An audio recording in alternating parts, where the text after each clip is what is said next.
Sponsored by the Big 98, Nashville's #1 for new country and the home of the Bobby Bones Show. We're so thrilled to have on the show an incredible Americana, country, Hawaiian, blues, you name it. He does it all, and I've been trying to get this guy on the show because he's going to explode this year, and you're going to say you saw him on the Rock and Review first. Kapali Leadfoot Long, thanks for coming on the show. Hey, aloha. Thank you for having me. You know, I feel like I know you after you and I would bump into each other at the NAMM show because you would like be working, you know, going around, talking with all the music gear, playing all the stuff.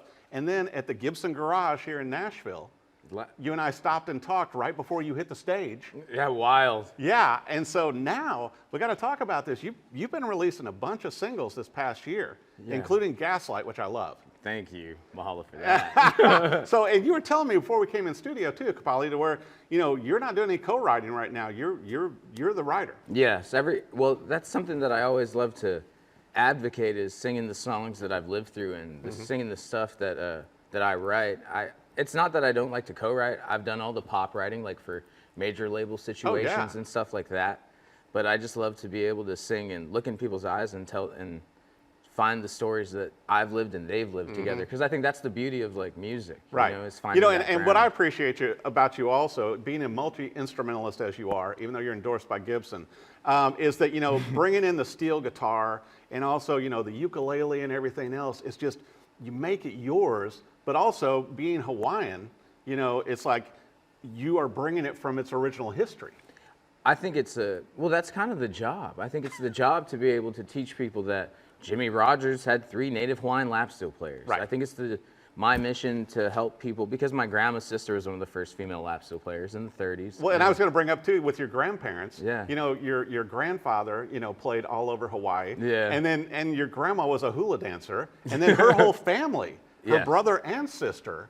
So it's like genetically, you can't avoid the music. No, and that's why it's my mission to get it up to the forefront, even one day get it to like the Opry where it deserves, you know, where Hawaiian artists deserve to be, I believe. Totally. Just for that lineage, you know.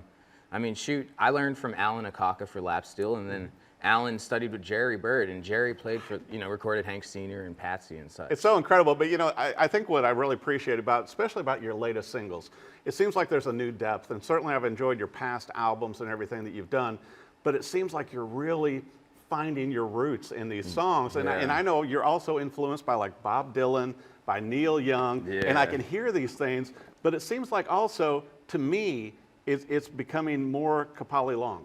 You know what I mean? It seems like you're really hitting your stride now.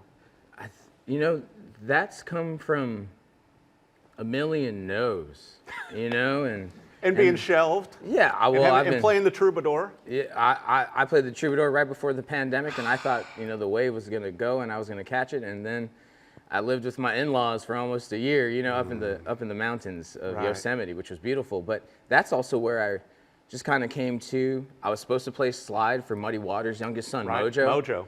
And after he passed from COVID, that's when I think, and then my grandma was fighting cancer for 5 years. And oh my gosh.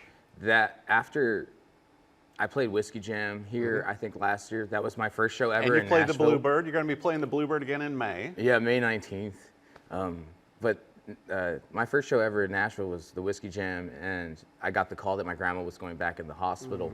And then she, you know, with my mom and then my grandparents, they really raised me heavily and then my stepdad came in at about like 10. But so my grandma passed in October. I flew home. I lived in the hospitals for the last 12 days. She wouldn't eat, but she'd eat with me. Right. And that's where everything changed, you know, because I realized, like, why am I wasting this time? Right. I'm never singing empty words, because every show that I'm at now, I have 5 to 10 people that come and tell me who they miss at the end, and that is everything. Right. You know, I call it like Grief Anonymous is what we're doing, but it's almost like music church. It is. Well, and also too, you know, I think you do such a great job of carrying your heritage, you know, and bringing it forth. And like you and I were talking about, you know, the original Hawaiian guitars, the lap steel that a lot of people think, oh, that's just country. But as you and I know, you know, the early days that really made it popular in the United States was the Hawaiian music. It was, and it would come with a Hawaiian music songbook with your lap steel. And now everybody just thinks, well, that's country. It's like, well, it goes back to the latter 1800s with Joseph K. Kuku at Right. Kamehameha Schools, and he created it there. People don't realize he created like a metal bar and metal picks. Like Right. he fashioned them up there. Which are now standards in country music. Standards, even in banjo. Folk, Americana, everything. Yeah, and my great-great-great-grandfather was going to school with Joseph there. Oh my gosh. And so then that's where he taught the whole class. Then they went off to their islands, and then my grandma's sister learned from her father, which was then his father who learned Right. from, you know what I mean? So it's like, Yeah. it's all pertinent, but my grandma's sister and my grandma's brother both had music that was shelved a lot, Yeah. you know? And so, Which unfortunately you've had happen too. yes, but I've realized a lot of artists and songwriters have that happen in the Yes. process. So many that have been on the show and you know, to where, you know, but also like yourself, they've been persistent. Yeah. You know, and also it's like, you know, and it's a shame that we have to have setbacks to bring us to those points, but it seems like particularly with your music though, you've used them to elevate you each time. Yes, it's almost, and so all that heartbreak, I think, truly gave me like one more night. All these songs that Yes, now I great can. song. Thank you so much. Yeah, but it seems like you're You know? pouring your heart into them, and I think that's Yes. what, also, and I got to bring this up to brag on you because you won't do it, but it's like, you know, every time you play here in Nashville, and obviously, you know, living, you know, out in California, you're packing shows. I mean, you know, you are bringing in the people because it's so great with the music, with the guitar, you know, and you're using your Floyd stomp box. Oh, yeah. It's like, you know, you're a one-man show with everything. Well, I was trying to, you know, because I love, like, this Ole Hat's a full banded situation. You know, it's going to be amazing with the whole band, but at where I'm at right now, I can't afford to truly pay them with what they deserve, so I've had to figure out a full band and one-person show and pack it in a car and drive and do it, you know? But also as a singer-songwriter, don't you feel like a song really passed, you know, the test if you can do it with just a guitar and your voice? That is exactly it. Because, and you played in rock bands, you've been in a number of bands over the years. I enjoyed the documentary that came out in 2016 on you, and there's been multiple documentaries, but it seems to me that you've kind of distilled it down now to your voice and the guitar and just what you can do as one. Well, I think why I do that is because old, you know, traditional Hawaiian music was that. It was the voice, it was the guitar, it was ukulele, it was and some type of slide situation and an upright, and that was it, you know? And so isn't that very similar to the first inception of the Opry? Totally. You know, the layout, no drums, and I think that that's why it's so important. And the same thing, you know, to be able to create that full sound, but the full story, you know? Well, I want to bring this up too. You know, your papa started teaching you instruments, you know, with the ukulele and also with piano when you were 3. Yeah. You wrote your first song at 9. Yeah. You know, and then you really got into the guitar as a teenager, working on your brother's broken guitar that had one string. Yeah, it had one string. My brother's acoustic had one string. I was actually 9, and I figured out 11 songs with that one string, and my mom was like, oh my gosh, we got to get him a guitar. Right. You know, and isn't that funny? Because now I love Derek Trucks as a guitar player, and a lot of those lines are on one string.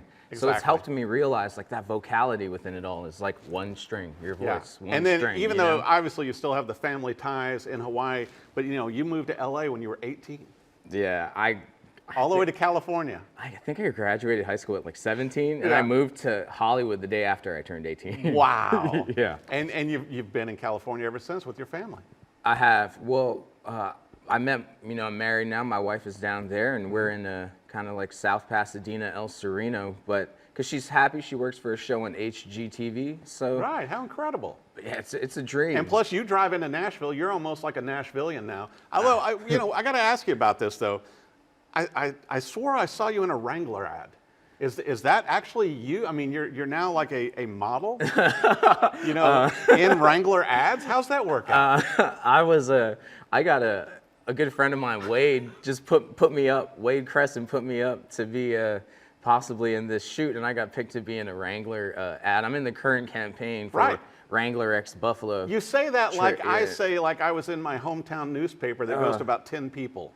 That's kind of a big deal, Kapali. Oh, it's just wild because like I used to be like 350 pounds. Like I have like my tiger stripes to show it. And so, now like, you're in Wrangler ads. That's the thing that like to me it's like everything is a dream. If you just stick it out a little bit more and you work hard and You do what God or the universe, whatever you believe in, told you to be here for. You got gifts, you got to use it. And if you're squandering it, then you're almost you're squandering the existence of your ancestors if you don't take advantage of it all. Well, and also, you told me that you've been recording your songs, these singles, back there in California. Yeah. And you got a pretty good producer working with you. Well, I'm so blessed to have met this cat named Justin Glasgow. Right. And we did He's This kinda Ole Hat.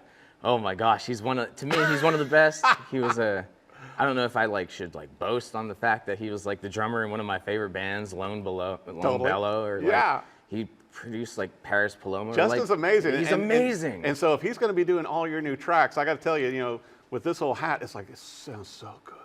And I love it that it's autobiographical, but also when you're singing it and playing it, it just feels from your heart. That's how I make music not cost me anything anymore. Because how I've gotten burned through the industry through the years, I think a lot of artists, everything costs them something.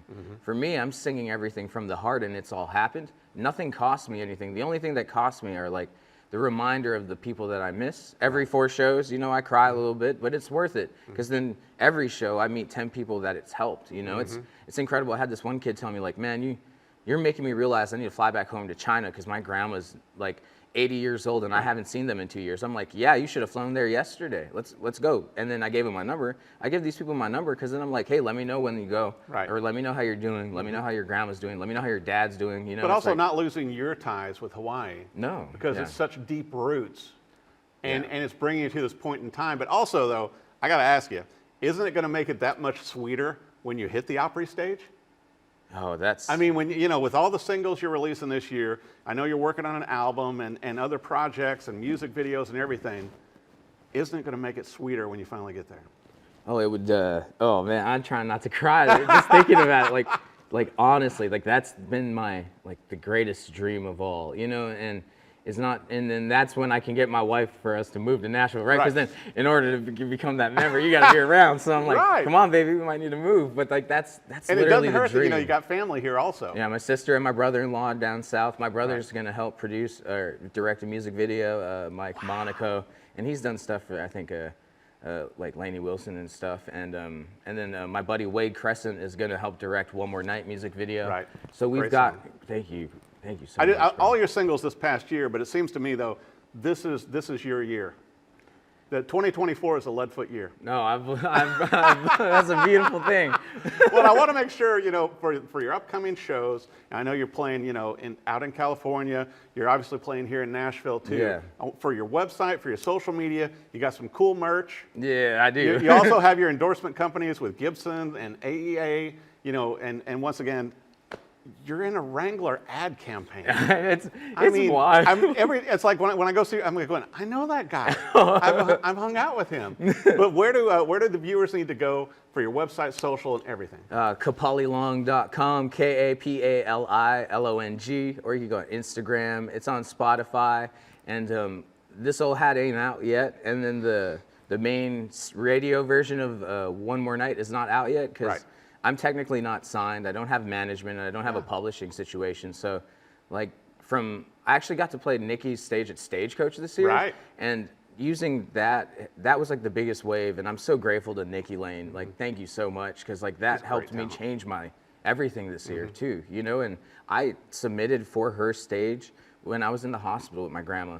Right. It changed my life to be able to make this, and I'm not gonna waste the opportunity, Well, and I think, to me also, you're changing lives with your music and your story and keeping the Hawaiian history and the instrument history, but also you play all the instruments, which I think, to me, is even more powerful. Yeah. You've got the story, but then you're showing it and they're hearing it. Yes. And that just brings it all back home. I love it. And I enjoyed, even listening on your Spotify channel, and I know, all your singles that are out, and your past albums and everything are on digital and available. But I'm hoping with this new album coming out, it's going to be on vinyl maybe too. Oh yes, it will be.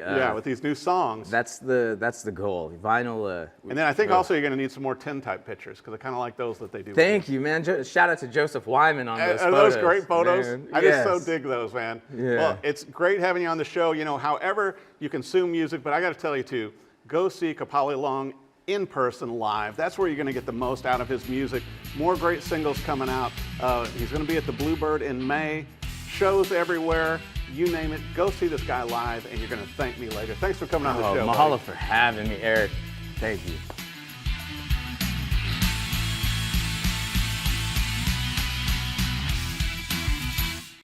Sponsored by the Big 98, Nashville's #1 for new country and the home of the Bobby Bones Show.